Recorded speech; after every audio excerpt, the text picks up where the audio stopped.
ಕಡೆ ಚಾಮುಂಡಿ ಸೀರೆ ಕಾಳಸಂತೆಯಲ್ಲಿ ಮಾರಾಟ ಪ್ರಕರಣಕ್ಕೆ ಸಂಬಂಧಪಟ್ಟ ಹಾಗೆ ಈ ಅಕ್ರಮವನ್ನ ಬಯಲಿಗೆಳೆದದ್ದು ದೂರುದಾರ ಸ್ನೇಹಮಯಿ ಕೃಷ್ಣ. ಈಗ ಸ್ನೇಹಮಯಿ ಕೃಷ್ಣಗೆ ಶಾಕ್ ಆಗಿದೆ. ನಾಡದೇವಿ ಚಾಮುಂಡೇಶ್ವರಿಯ ಸೀರೆ ಕಳ್ಳಸಂತೆಯಲ್ಲಿ ಮಾರಾಟ ಆಗ್ತಾ ಇದೆ ಅಂತ ದೂರು ಕೊಟ್ಟಿದ್ದು ಸ್ನೇಹಮಯಿ ಕೃಷ್ಣ.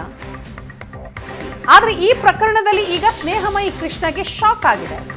ಸ್ನೇಹಮಯಿ ಕೃಷ್ಣ ವಿರುದ್ಧವೇ ಎಫ್ಐಆರ್ ದಾಖಲಾಗಿದೆ. ಮೂಡಾ ಕೇಸ್ನಲ್ಲಿ ಸಿಎಂಗೆ ಸಿಬಿಐ ತನಿಖೆಯ ಭೀತಿ ಶುರುವಾಗಿದೆ. ಒಂದು ಕಡೆ ಸಿಬಿಐ ತನಿಖೆಯಿಂದ ಹೇಗಾದ್ರೂ ಮಾಡಿ ತಪ್ಪಿಸಿಕೊಳ್ಬೇಕು ಅಂತ ಪ್ಲಾನ್ ಮಾಡಲಾಯ್ತಾ? ಸ್ನೇಹಮಯಿ ಕೃಷ್ಣ ಬಂಧನಕ್ಕೆ ಸಂಚು ನಡೀತಾ?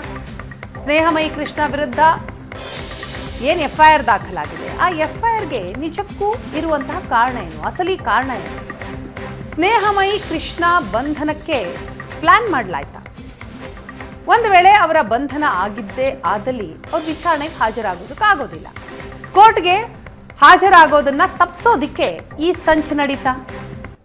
ಸ್ನೇಹಮಯಿ ಕೃಷ್ಣ ಲೋಕಾಯುಕ್ತ ತನಿಖೆ ತೃಪ್ತಿ ಕೊಡ್ತಾ ಇಲ್ಲ, ಸರಿಯಾದ ಹಾದಿಯಲ್ಲಿ ನಡೀತಾ ಇಲ್ಲ. ಹಾಗಾಗಿ ಈ ಮೂಡಾ ಕೇಸನ್ನ ಸಿಬಿಐಗೆ ಒಪ್ಪಿಸಬೇಕು ಅಂತ ಕೋರ್ಟ್ಗೆ ಅರ್ಜಿ ಹಾಕಿದ್ದಾರೆ. ಆ ಅರ್ಜಿಯ ವಿಚಾರಣೆ ಇದೆ. ವಿಚಾರಣೆಯ ಸಂದರ್ಭದಲ್ಲಿ ಸ್ವತಃ ಸ್ನೇಹಮಯಿ ಕೃಷ್ಣ ಅವರು ಹಾಜರಿರಬೇಕು. ಅವರ ಹಾಜರಾತಿಯನ್ನ ತಪ್ಪಿಸೋದಿಕ್ಕೆ ಈ ಪ್ಲಾನ್ ನಡೀತಾ? ನನ್ನನ್ನ ಬಂಧಿಸಲು ಡಿಸಿಪಿ ಯತ್ನಿಸಿದ್ದಾರೆ. ದೂರುದಾರ ಸ್ನೇಹಮಯಿ ಕೃಷ್ಣ ಮಾಡಿದಂತಹ ಗಂಭೀರ ಆರೋಪ ಇದು.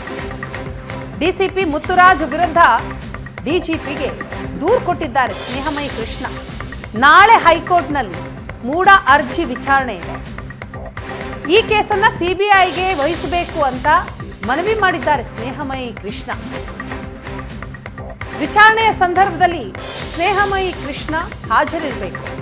ಅವರ ಹಾಜರಾತಿಯನ್ನ ತಪ್ಪಿಸೋದಿಕ್ಕೇನೆ ಸಂಚು ನಡೀತಾ? ಅವರನ್ನ ಬಂಧಿಸೋದಿಕ್ಕೆ ಡಿಸಿಪಿ ಯತ್ನಿಸಿದ್ರ? ಮುಡಾ ಪ್ರಕರಣವನ್ನು ಬಯಲಿಗೆಳೆದಿದ್ದೇ ಸ್ನೇಹಮಯಿ ಕೃಷ್ಣ ಅವರಿಗೆ ಮುಳುವಾಯ್ತಾ ಅನ್ನುವಂಥ ಪ್ರಶ್ನೆ ಈಗ ಕಾಡ್ತಾ ಇರುವಂಥದ್ದು. ಯಾಕಂದರೆ ಸುಮ್ಮನೆ ಸ್ನೇಹಮಯಿ ಕೃಷ್ಣ ಅವರ ಮೇಲೆ ಸುಳ್ಳು ಎಫ್ಐಆರ್ ದಾಖಲಿಸುವಂಥ ಒಂದು ಆರೋಪ ಈಗ ಕೇಳಿ ಬರ್ತಾ ಇದೆ. ಸದ್ಯಕ್ಕೆ ನಮ್ಮ ಜೊತೆಗೆ ಸ್ನೇಹಮಯಿ ಕೃಷ್ಣ ಅವರು ಇದ್ದಾರೆ, ಅವ್ರನ್ನ ಮಾತಾಡಿಸ್ತಾ ಹೋಗ್ತೀನಿ. ಏನು ವಿಚಾರ ಸರ್ ಇದು? ಸರ್, ನಾನು ಸುಮಾರು ಹಲವಾರು ದಶಕಗಳಿಂದ ಈ ಹೋರಾಟವನ್ನು ಮಾಡ್ತಾಯಿದ್ದೀನಿ. ನನ್ನ ಪ್ರಾರಂಭದಿಂದಲೂ ಕೂಡ ನನ್ನ ಹೋರಾಟವನ್ನು ಹತ್ತಿಕ್ಕೋಸ್ಕರ ಹಲವಾರು ಸುಳ್ಳು ಪ್ರಕರಣ ದಾಖಲೆ ಮಾಡಿದ್ದಾರೆ. ಅದೇ ರೀತಿ ನಾನು ಮೂಡಾ ಪ್ರಕರಣಕ್ಕೆ ಸಂಬಂಧಪಟ್ಟಾಗೆ ಹೋರಾಟ ಪ್ರಾರಂಭ ಮಾಡಿದಾಗ ಮೈಸೂರಲ್ಲಿ ಕಾನೂನು ಸುವ್ಯವಸ್ಥೆ ಡಿಸಿಪಿ ಮುತ್ತುರಾಜ್ ಅವರು ನನ್ನ ವಿರುದ್ಧ ಸುಳ್ಳು ಪ್ರಕರಣ ದಾಖಲೆ ಮಾಡಿ ನನ್ನ ಅರೆಸ್ಟ್ ಮಾಡಿ ಈ ಪ್ರಕರಣದ ಹಿಂದೆ ಸರಿಯಾದ ರೀತಿ ಮಾಡಬೇಕು ಅಂತೇಳಿ ಸಂಚು ರೂಪಿಸಿದ್ದಾರೆ ಅಂತ ಮಾಹಿತಿ ಬಂದಿತ್ತು. ಅಕ್ಟೋಬರ್ 7ನೇ ತಾರೀಕಿಗೆ ನಾನು ಡಿಜಿಪಿಗೆ ಈ ಬಗ್ಗೆ ಕಂಪ್ಲೇಂಟ್ ಕೂಡ ಕೊಟ್ಟಿದ್ದೆ. ಡಿಸಿಪಿಯವರು ಈ ಥರ ಸಂಚು ರೂಪಿಸಿ ಸುಳ್ಳು ಪ್ರಕರಣ ದಾಖಲೆ ಮಾಡೋಕ್ಕೆ ಪ್ರಯತ್ನ ಪಡ್ತಿದ್ದಾರೆ, ಈ ಬಗ್ಗೆ ಕ್ರಮ ತಗೊಂಡಿದೆ. ಆದರೆ ಯಾವುದೂ ಕ್ರಮ ತಗೊಂಡಿರಲಿಲ್ಲ. ಸೊ ಈಗ ನಾನು 12ನೇ ತಾರೀಕು ಚಾಮುಂಡಿ ಬೆಟ್ಟದಲ್ಲಿ ಚಾಮುಂಡೇಶ್ವರಿ ಅಮ್ಮನವರ ಸೀರೆಗಳ ಕದ್ದು ಮಾರಾಟ ಮಾಡ್ತಿದ್ದಾರೆ ಅನ್ನೋ ವಿಚಾರದಲ್ಲಿ ನಾನು ದೂರು ಕೊಟ್ಟಾಗ ಈ ಪ್ರಕರಣ ದಾಖಲೆ ಮಾಡಬೇಕಾದ ಪೊಲೀಸ್ನವರು ACP ಗಜೇಂದ್ರ ಪ್ರಸಾದ್ ಅನ್ನೋರು ಸೂಚನೆ ನೀಡಿರೋ ಅನ್ನೋ ಕಾರಣಕ್ಕೆ, ಅಂದರೆ ಪ್ರಾಥಮಿಕ ವಿಚಾರಣೆ ಮಾಡಿ ಅಂತ ಹೇಳಿರೋ ಅನ್ನೋ ಕಾರಣಕ್ಕೆ ಸಬ್ ಇನ್ಸ್ಪೆಕ್ಟ್ರು ಸುಭಾಷ್ ಅನ್ನೋರು ನನ್ನ ಬೆಟ್ಟಕ್ಕೆ ಕರ್ಕೊಂಡೋಗಿ, ನಾನು ಬೆಟ್ಟಕ್ಕೆ ಹೋಗಿರಲಿಲ್ಲ, ಪೊಲೀಸರ ವಾಹನದಲ್ಲೇ ನನ್ನನ್ನು ಕರ್ಕೊಂಡೋಗಿ ಅಲ್ಲಿ ವಿಚಾರಣೆ ಮಾಡಿದಾಗ ಏನು ಆರೋಪಿತ ಅಧಿಕಾರಿಯಾದ ಶ್ರೀಮತಿ ರೂಪ ಅವರವರು ಮತ್ತು ಅಲ್ಲಿನ ಸಿಬ್ಬಂದಿ ಸ್ಪಷ್ಟವಾಗಿ ಮಾಹಿತಿ ಕೊಡದೆ ಒಂದು ಸಲ ಸೀರೆ ಅಂತ ಹೇಳ್ತಾರೆ, ಒಂದು ಸಲ ಕಡ್ತ ಅಂತ ಹೇಳ್ತಾರೆ, ಮತ್ತು ಒಂದು ಸಲ ಏನು ತೊಗೊಂಡೋಗ ಇಟ್ಟಿದ್ದಾರೆ, ಅವರು ಮೇಡಮ್ ಹೇಳಿದ್ರು ಅದಕ್ಕೆ ಇಟ್ಟೆ ಅಂತ ಹೇಳ್ತಾರೆ, ಮೇಡಮ್ ಇಲ್ಲ ನಾನು ಹೇಳಿಲ್ಲ ಅಂತ ಹೇಳ್ತಾರೆ. ಈ ಥರ ಹಲವಾರು ರೀತಿ ಗೊಂದಲಗಳನ್ನು ಹೇಳಿದರು. ಅದ್ರ ಮೇಲೆ ಅವರು ಇಲ್ಲ ಇದು ಗೊಂದಲ ಇದೆ, ಎಫ್ಐಆರ್ ಮಾಡೋಣ ಕೃಷ್ಣ ಅಂತೇಳಿ ಸಬ್ ಇನ್ಸ್ಪೆಕ್ಟರ್ ಕರ್ಕೊಂಡು ಬಂದಿದ್ದಾರೆ. ಅದಾದಮೇಲೆ ACP ಗಜೇಂದ್ರ ಪ್ರಸಾದ್ ಅವರಿಗೆ ನಾನೇ ಮೆಸೇಜ್ ಮಾಡಿದ್ದೀನಿ, ಈ ಥರ ವಿಚಾರಣೆ ಮಾಡಿ ಫೋನ್ ಮಾಡಿದ್ರು ಕೂಡ ಫೋನ್ ತೆಗಿಲಿಲ್ಲ. ಹಾಗಾಗಿ ನಾನೇ ಮೆಸೇಜ್ ಮಾಡಿ, ಅದಕ್ಕೂ ಕೂಡ ACP ಗಜೇಂದ್ರ ಪ್ರಸಾದ್ ಸ್ಪಂದಿಸಲಿಲ್ಲ. ಅದಾದ ನಂತರ ಸಬ್ ಇನ್ಸ್ಪೆಕ್ಟರ್ ಮೋಹಿತ್ ಸಾಧಿ ಅನ್ನೋರು ಬಂದು ಇಲ್ಲ ಇದು ಎಫ್ಐಆರ್ ಮಾಡೋಕ್ಕಾಗಲ್ಲ, ಇದು ಪ್ರಾಥಮಿಕ ವಿಚಾರಣೆ ಮಾಡ್ತೀವಿ ಹಾಗೆ ಅಂತೇಳಿ ದೂರರ್ಜಿನ ಸ್ವೀಕರಿಸಲಿಲ್ಲ, ಅಂದರೆ ನನಗೆ ಸ್ವೀಕೃತಿ ಕೊಡಲ್ಲ ಅಂತ ಹೇಳಿದ್ರು. ಸುಳ್ಳು ಎಫ್ಐಆರ್ ದಾಖಲೆ ಮಾಡಿ ನನ್ನನ್ನು ಬಂಧಿಸಬೇಕು. ಯಾಕೆ ಅಂತೇಳಿದ್ರೆ 19ನೇ ತಾರೀಕು ಏನು ಮಾನ್ಯ ಉಚ್ಚ ನ್ಯಾಯಾಲಯದಲ್ಲಿ CBI ಅರ್ಜಿ ವಿಚಾರಣೆ ಇದೆ, ಅದಕ್ಕೆ ಖುದ್ದು ನೋಟಿಸ್ ಜಾರಿ ಮಾಡಿ ಅಂತೇಳಿ ಮಾನ್ಯ ನ್ಯಾಯಾಲಯ ಆದೇಶ ಮಾಡೋದ್ರಿಂದ ನಾನು ಆ ಅರ್ಜಿನ ನೋಟಿಸ್ ಜಾರಿ ಮಾಡಬಾರ್ದು, ಅದನ್ನು ತಡಿಬೇಕು ಅನ್ನೋ ದೂರದೃಷ್ಟಿಯಿಂದ ಈ ರೀತಿ ಸುಳ್ಳು ಪ್ರಕರಣ ದಾಖಲೆ ಮಾಡಿ ನನ್ನ ಅರೆಸ್ಟ್ ಮಾಡ್ತಾಯಿದ್ದಾರೆ ಅಂತ ಮಾಹಿತಿ ಬಂದಿದ್ದರಿಂದ ನಾನು ನಮ್ಮ ವಕೀಲರ ಜೊತೆ ಚರ್ಚೆ ಮಾಡಿ ಒಂದು ಅರ್ಜಿಯನ್ನು ಸಲ್ಲಿಸಿದ್ವಿ. ಇವತ್ತು ನ್ಯಾಯಾಲಯ ನಮ್ಮ ಪರವಾಗಿ ತೀರ್ಪು ಕೊಟ್ಟಿದೆ. ಏನು ಸೀರೆ ಕಳ್ತನ ಮಾಡಿ ಅದರ ಬಗ್ಗೆ ತನಿಖೆ ಮಾಡೋಕ್ಕೂ ಕೂಡ ಸೂಕ್ತ ಆದೇಶವನ್ನು ಮಾಡಿದೆ. ಅಂದರೆ ಈ ಎಲ್ಲದರ ಹಿಂದೆ ಮೈಸೂರಿನ ಎಲ್ಲ ಪೊಲೀಸ್ ಅಧಿಕಾರಿಗಳು ಇದ್ದಾರೆ ಅಂತಾನೆ ಸರ್?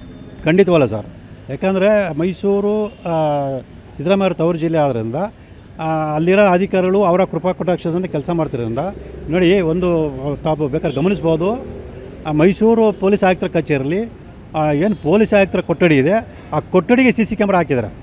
ಆದರೆ DCP ಮುತ್ತುರಾಜವರ ಕೊಠಡಿಗೆ ಯಾವುದೇ ರೀತಿ CC ಕ್ಯಾಮ್ರಾ ಇಲ್ಲ. ಯಾಕೆ ಅಂತ ಹೇಳಿದ್ರೆ ಮೈಸೂರಿನಲ್ಲಿ ನಡೀತಕ್ಕಂಥ ಅಪರಾಧ ಕೃತ್ಯಗಳ ಚಟುವಟಿಕೆಗಳಿಗೆ ಈ DCP ಮುತ್ತುರಾಜವರು ಪಿತಾಮಹ. ಯಾಕಂದರೆ ಅವ್ರ ಹತ್ರ ಎಲ್ಲ ಹೋಗಿ ಡೀಲಿಂಗ್ ಮಾಡೋದು ಎಲ್ಲ ನಡೀತದೆ. ಅದಕ್ಕೋಸ್ಕರ ಅವರು ಆ CC ಕ್ಯಾಮ್ರಾನ ಹಾಕ್ಸಿಲ್ಲ. ನನಗೆ ಆಶ್ಚರ್ಯ ಆಗುತ್ತೆ, ಒಬ್ಬ ಪೊಲೀಸ್ ಆಯುಕ್ತರಂಥ ಹಿರಿಯ ಅಧಿಕಾರಿಯ ಕೊಠಡಿಗೆ CC ಕ್ಯಾಮ್ರಾ ಇರುತ್ತೆ, ಒಬ್ಬ DCP ಕೊಠಡಿಗೆ ಕ್ಯಾಮ್ರಾ ಇಲ್ಲ ಅಂದ್ರೆ ಏನರ್ಥ? ಸರ್, ಹಾಗಾದರೆ ಸ್ನೇಹಮಯಿ ಕೃಷ್ಣ ಅವರ ಮುಂದಿನ ನಡೆ ಹೇಗಿರುತ್ತೆ, ಮುಂದೆ ಯಾವ ರೀತಿಯಾಗಿ ಇದಕ್ಕೆ ಹೋರಾಟ ಮುಂದುವರಿಸ್ತಾರೆ ಅಂತ? ಸರ್, ಕರ್ನಾಟಕ ರಾಜ್ಯ ಜನತೆಗೆ ಈ ಮೂಲಕ ನಾನು ಮಾಹಿತಿ ಕೊಡ್ತೀನಿ. ಅವರು ಎಷ್ಟೇ ಆಮಿಷ ಎಷ್ಟೇ ತೊಂದರೆ ಕೊಟ್ಟರು ಕೂಡ ನಾನು ಈ ಹೋರಾಟನ ಮುಂದುವರೆಲ್ಲ. ಕೊನೆಯದಾಗ ಅವ್ರು ನನ್ನ ಜೀವ ತೆಗೆದರೂ ಕೂಡ ಈ ಪ್ರಕರಣ ನಿಲ್ಲಲ್ಲ. ಈ ಪ್ರಕರಣದಲ್ಲಿ ತಾರ್ಕಿಕ ಅಂತ್ಯ ಕಾಣುತ್ತೆ, ತಪ್ಪಿತಸ್ಥ ಶಿಕ್ಷೆ ಆಗುತ್ತೆ, ಸತ್ಯ ಈಚೆ ಬರುತ್ತೆ. ಇದಿಷ್ಟು ಸ್ನೇಹಮಯಿ ಕೃಷ್ಣ ಅವರ ಮಾತಾಗಿರುವಂಥದ್ದು. ಕ್ಯಾಮ್ರಾ ಪರ್ಸನ್ ರುದ್ರೇಶ್ ಜೊತೆ ಹರೀಶ್ ರಾಮಸ್ವಾಮಿ, ಏಷ್ಯಾನೆಟ್ ಸುವರ್ಣ ನ್ಯೂಸ್, ಬೆಂಗಳೂರು.